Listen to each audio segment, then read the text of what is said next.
Tomorrow marks the anniversary of the day I took my power back when it came to my empowered birth. It's also my daughter's 7th birthday.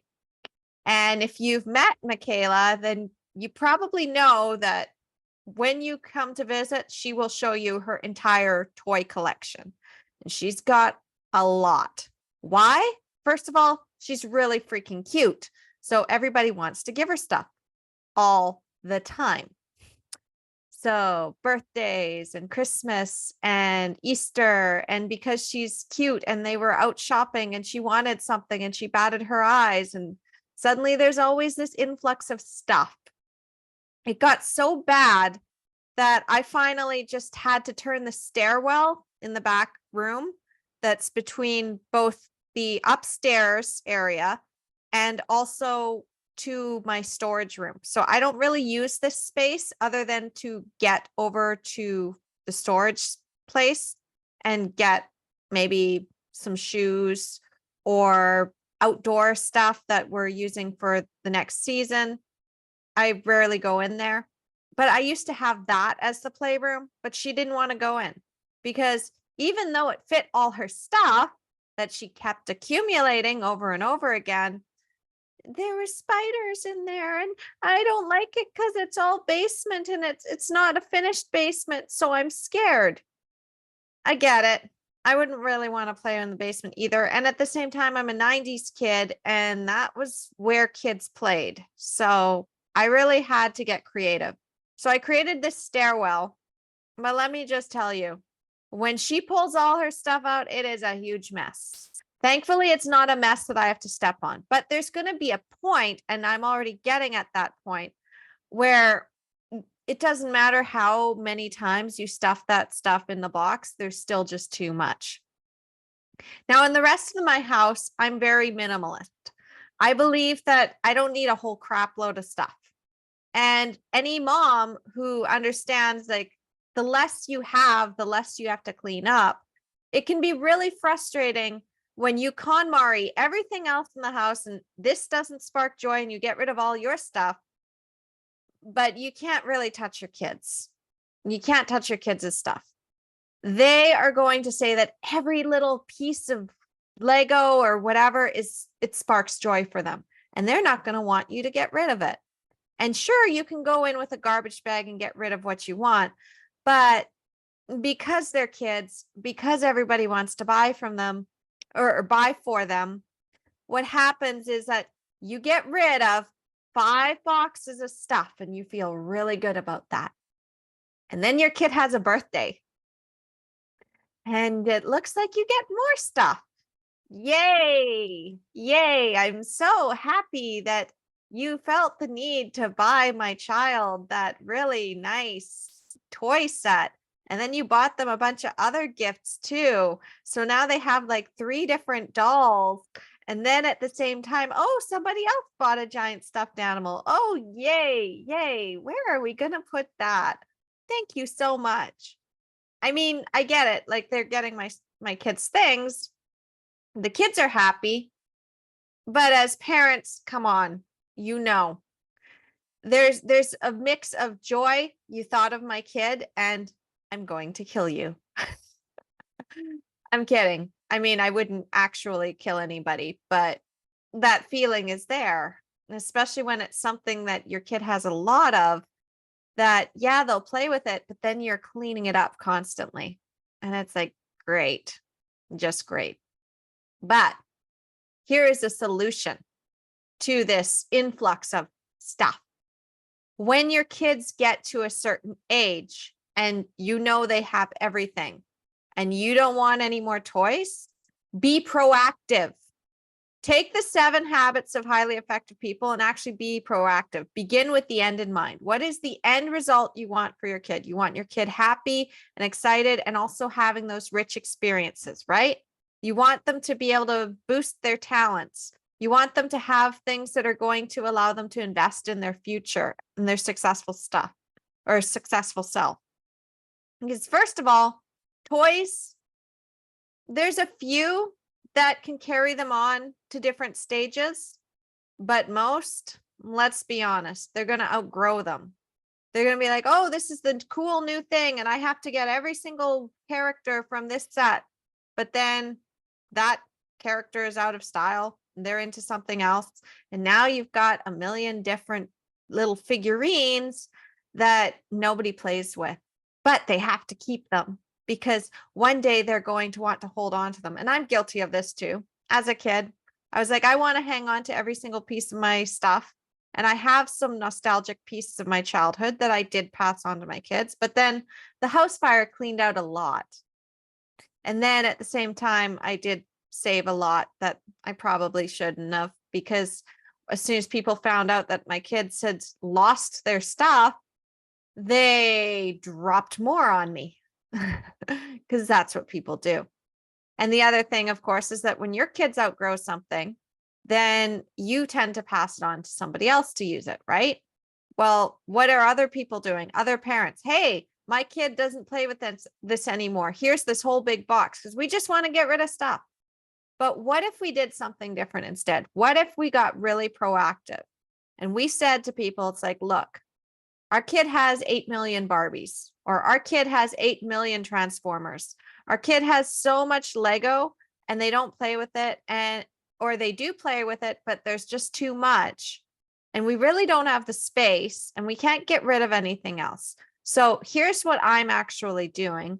I'm planning to insert big thing that would be really good to get your kid that is going to improve some aspect of their life. Maybe it teaches them a new skill. Maybe it's a hobby that they're into, but it's really expensive to do it on your own. Or maybe you can afford it, but you'd prefer to invest some of your money elsewhere. It's like, it doesn't make sense for me to get them a $500 gift for a birthday. That just does not make sense. Like, I'd be combining birthday and Christmas. And even then, that's more than I really want to be spending on my kid, because that sends the wrong message. However, it is okay to get a $500, $600 gift or an experience for them if it's not just you paying for it, if you have other people enrolled. So this year, I decided to do something different than all the previous years. I was guilty of buying the toys. My son, he was never into toys, so his thing was video games. But I do not want to buy him another video game. I really don't. And that's all he wants. All he wants is his video games and his V-Bucks. So what I did instead for him, because he's almost 10 years old, is I started to pay attention to other things that he might be interested in that might be a little bit out of our price range right now in our budget, but that I could work towards. And I found out that he's interested in the piano. He's never been able to play the piano. My dad has a piano, but it's never tuned for him, so he can't exactly go and play that. And it would be much more appropriate for him to learn how to play the piano at home. Obviously, I can't fit a big piano in my house. There's just no way. But what I can do is I can fit a digital piano. It's nice and compact. It's still got the aspects of a regular piano. He can still learn how to play. And as a bonus, I get to learn. So that sounds good to me. And we can slide it under the couch when it's not in use. So that would allow him to practice. And so this year, I went to everybody in the family and I said, look, instead of trying to figure out what to get Hunter as he's getting older and he's harder to buy for, one side of the family is getting him a bike because he needs a new one. And the other side of the family is going to pitch in. I'm going to order this piano and I'm going to get the lessons for him. I'm going to get him a digital course for it. And we're going to learn the piano. And that's going to be his present. Instead of a million different things that he's not going to use or that he is going to use, but it's still going to clutter up my house and drive me crazy. And I'm just going to be very proactive and be like, okay, what's this one thing he wants to learn? And let's put all our eggs into that basket. So he's getting a piano. For Michaela, it was trickier. She's 7. She still wants every single toy.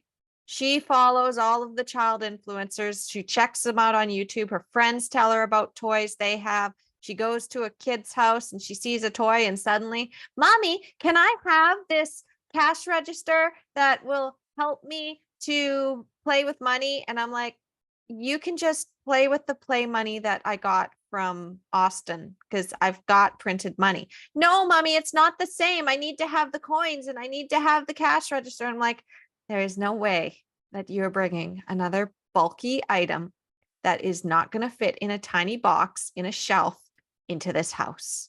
There is no way you're going to have something with a million pieces that I'm going to have to gather up, and I'll find them under the couch and under my bed. And like, it's just no, we're not doing that this year. So instead, I got proactive, found out that she was interested in the spa. She loved the spa thing. And I've just started getting my nails done. So of course, when she saw that mommy was getting her nails done, which was strategic, by the way, I mean, I still needed to do it for my own image, but by showing her my enthusiasm, I planted the seed. And it's like, hey, honey, instead of you trying to paint your nails with this nail polish that's cheap and gets all over everything and peels off and gets all over my walls and drives me crazy, and people keep buying it for you, I'm not going to let that in my house anymore, but I am going to take you to a professional nail salon. We're going to do our manicure. We're going to do a pedicure. And then afterwards, I'm going to bleach your hair, just the ends, because I don't want to touch those beautiful curls of hers. But I will get the ends because those can be cut off. So we're going to bleach her hair. We're going to color it pink. So she's going to have pink tips to her hair. And she's so excited. And you know what I'm excited about? The fact that I didn't have to find out how to get her a real actual toy for a birthday present. I didn't have to get her a million things. I went to Claire's. I picked up 2 cute little headbands that are going to look really good with her little hair, her hair all done up. And she gets to have that as her birthday present. I also got her the 7 Habits of Highly Effective Kids, or 7 Habits of Happy Kids or something. Like, they basically took the 7 Habits book and then they turned it into something for kids ages like 5 to 8. And I'm like, sure, that's for her. Hunter got the 7 Habits of Highly Effective Teens because, again, I've decided I'm going to get my kids things that are going to improve their personal growth and experiences that are going to enhance their perspective on life and give them the right mindset tools and set them up for success, because that's really what is most important. Toys, they're great, and they're also a big mess, and it leads to the consumerism. And if I'm trying to teach minimalism, then I've already set the example for myself. Now it's their turn. Now it's time to set minimalism for them. So I'm really committed now to experiences. In fact, even my sister-in-law, or former sister-in-law, I should say, but my kids' aunt, she decided to reach out and she's like, instead of buying toys, I'd like to just take Michaela out for the day. Cool. Awesome. That's exactly what I want. That's perfect, because she's not going to come back with a whole bunch of stuff. And so that's my solution now, is I'm committed to experiences. I'm committed to personal development. Books will always be welcome in the house, just because I cannot be minimalist with books. Books are beautiful decorations. And when I went down to Austin and I saw Evan and Annie's place and they had like bookshelves in every single room of the house, I'm like, that is my aspiration. Like, forget just the library that I wanted for Beauty and the Beast. Why don't I just have bookshelves in every room of the house? That would bring me so much joy. So now I've got a library of a house in my vision, and it's going to be so cool. But of course, I need the books to fill it. So that's why I said I can never have too many books. I mean, look at those behind me. I'm not done. I'm not done by a long shot. Anyway, that's what I wanted to share today. And tomorrow I get to go and take my little girl out. I'm so excited to be able to do this with her. It's been a long time coming. And for any of you who were wondering, like, if she was okay, because last night she kind of had a little bit of a stomach ache and she wasn't feeling well. She just ate too much and it wasn't pretty, but she's better now. She's back at school today. So she's not sick or anything. All right. I love you. I'll talk to you soon.